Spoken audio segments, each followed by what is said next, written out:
And diretso na agad tayo sa second game natin, Lapok Esports 1, Trigger Syndrome 0. Pero maganda pa din ang papakita ng mga team na to. Lapok Esports daw. Grabe yung pinakita Sir Noli, no? Grabe yung pinakita ng Lapok Esports doon, macro and individual plays. Pero Faramis unang ban ng Trigger Syndrome.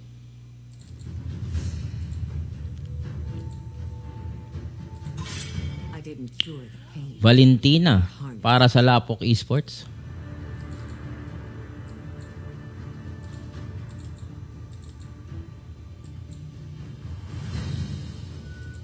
Tingnan natin kung ano ang third ban of the game.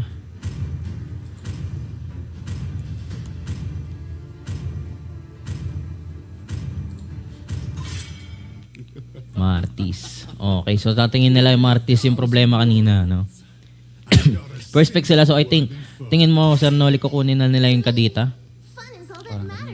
Para lang hindi makuha ni Dame. Dahil I think, para sa akin, Kadita yung naging malaking problem nila doon. Pero hindi. Kukunin nila ang carry. I think itong dalawang team na to, prayo nila yung carry or prayo nila yung gold lane nila. So, ano kayang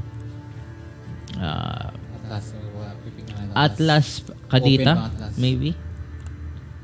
Glue. Prayo pick nila yung Glue. I think, oo.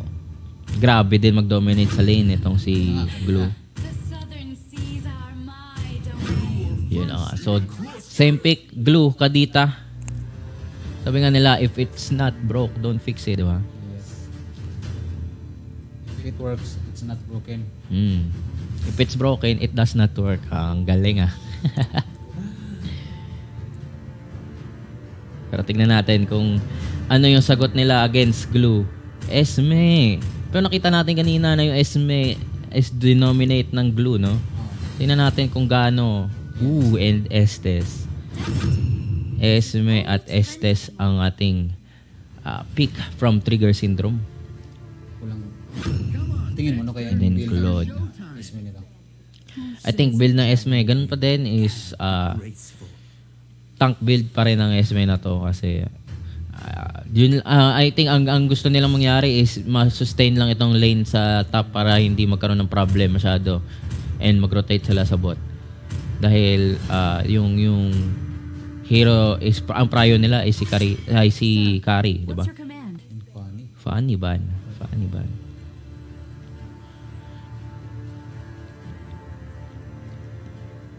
Ayun na naman ang baban nila. Baban kaya nila ang Gusion or hayaan nila ito?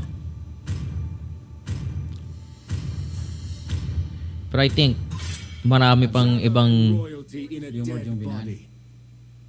ibang magagamit itong Lapok Esports. Nakita mo yung hero pool nila. Hindi sila nag-tank nung last game. Atlas Kadita. Deadly combo. Pero Top pick. Lancelot.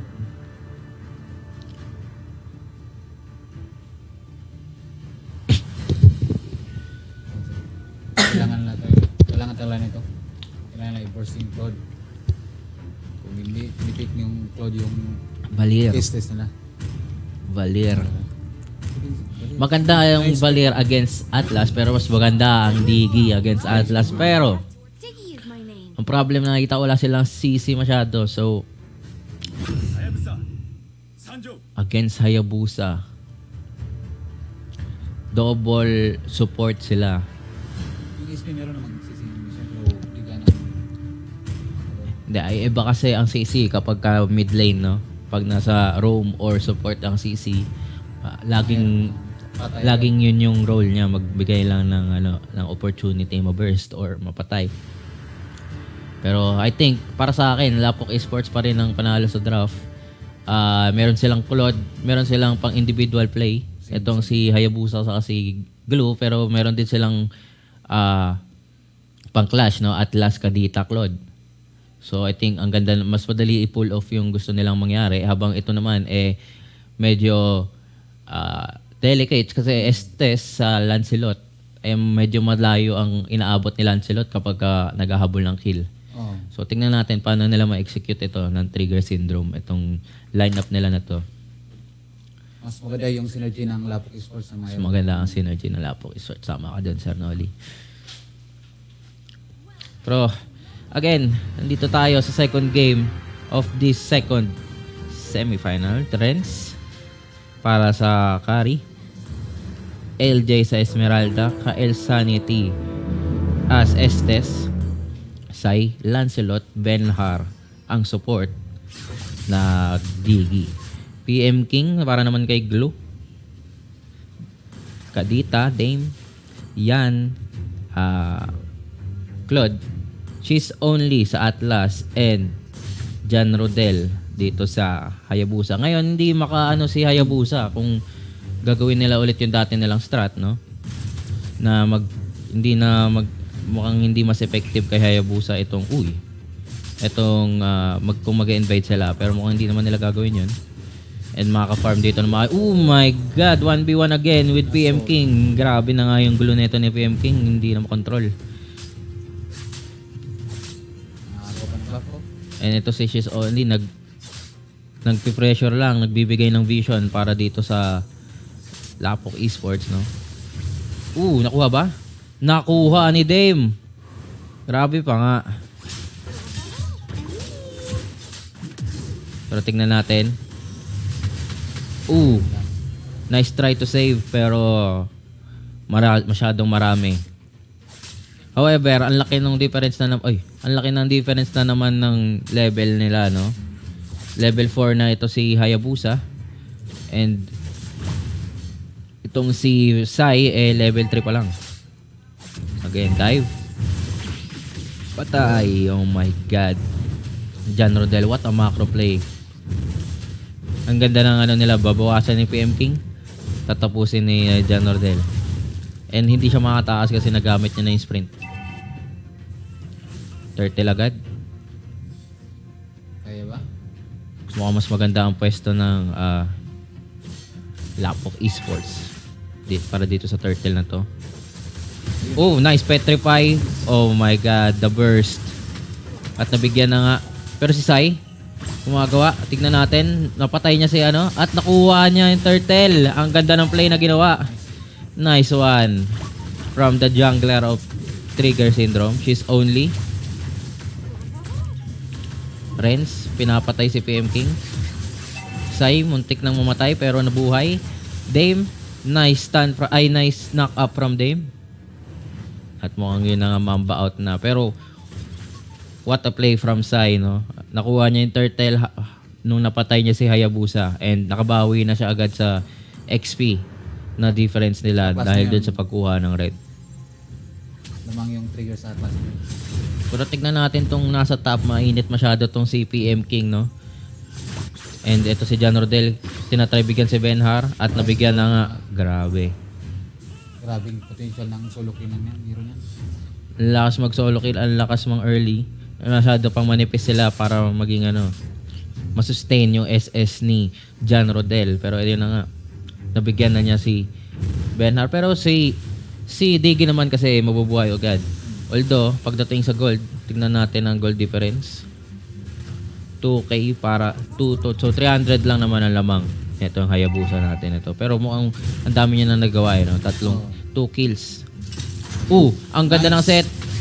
Diretso sa SS ni Claude. Pero pagka-heal ng Estes, tignan natin. Dame, nandito na. Dame nag-SS. Patay si Estes. Sai, hindi na nabuhay. Nice set from Atlas. Wala na kinailangan pagamitan ni Pero ito si PM King mukhang meron na namang ginagawang malulupit na dive. At tinitipihan pa nga. Pero Benhar, itlog. Naging itlog na naman at na-push. Ang ganda ng macro plays, guys. Hindi na makalabas yung hero na yun. At hindi pa nga hinahayaan makatipi. Tinitipihan pa nga ni Jan Rodel ang turtle. Pero tingnan natin. Grabe. Gold difference 3.7k. And tignan natin kung makakontest ni Sai. Sai with... Nice try.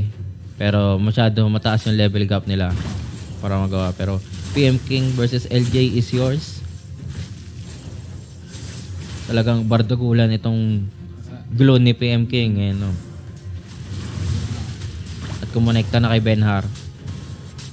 Delikado si Jim to. 4 kalaban niya din. Ano natin? PM King lumalaban sa 4. Na steal pa ba? Hindi naman niya steal, pero ang laki ng binigay na ano. Space. Oh. Nag-miss si Chess only pero nabantayan ni Claude. And si Dame again.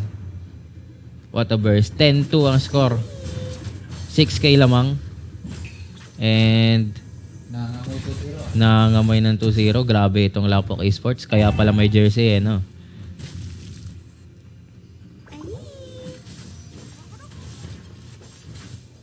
Di lang hero may skin. Mm. Pati in real life. Pero tignan natin kung anong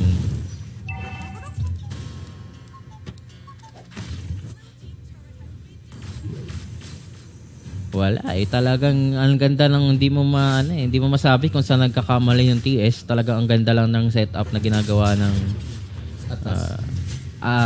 I think nung Kadita. And then si PM King, talagang ang laki ng bigay na space, no? Dahil minamama niya lang itong si Esme. And tignan nyo, kitang-kita yung patience sa grupo na to. Ayun Oh! na. Pero isa nakuha. Nakapag-SS agad. Grabe, BMI out na. Pero patay si Estes. She's only nasa maling lugar. Pero hindi pala mali. Sila ang may mali. Dapat di na sila pumalag. And ayun na nga, nabigyan. Patay 3. Grabe. I think agad na lagi ng setup nito ni Dame kahit na kahit na may digi hindi yung mga sisi niya dahil ang ginagawa niya first skill petrify agad, wala nang and then pagka second skill wala nang magawa yung digi eh, no? Dalawa kasi sila ng unit eh. Minsan Oo. nakaka-jump pa na yung Claude. So ang solusyon nila sa digi is dalawa sa staggered na CC, no? Pero she's only at Dame. At mukhang si John Rodel pumapasok din pero hindi. Zone out lang.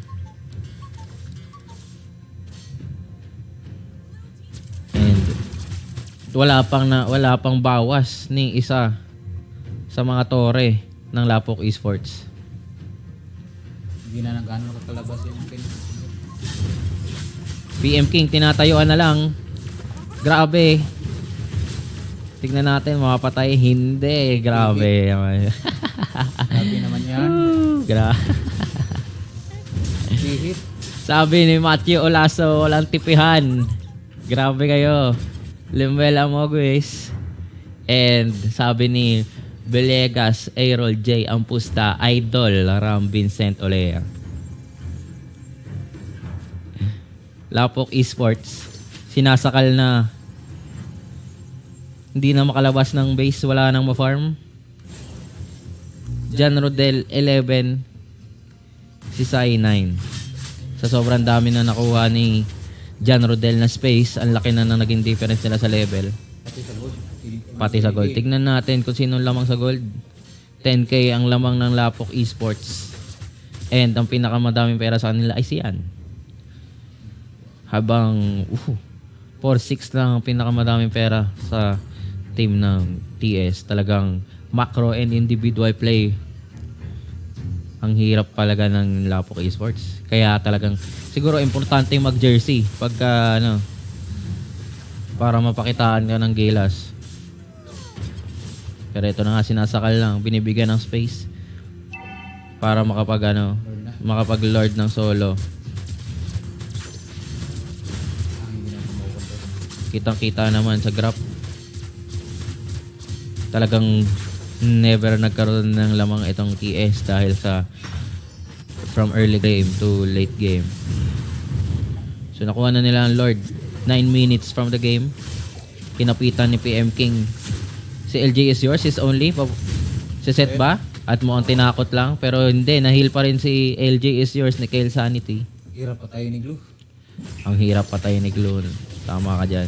Pero nice shield. Nice shield from John Rodel. nahila pero papalagan pa. Pero mukhang wala na magagawa.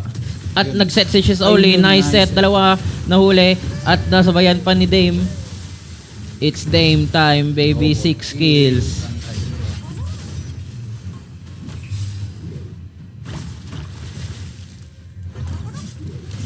PM King tinatayo na lang sa base. Nag-heal lang si PM King, Lord. Ano yan? Pick pa. Lord, tamang hampas lang.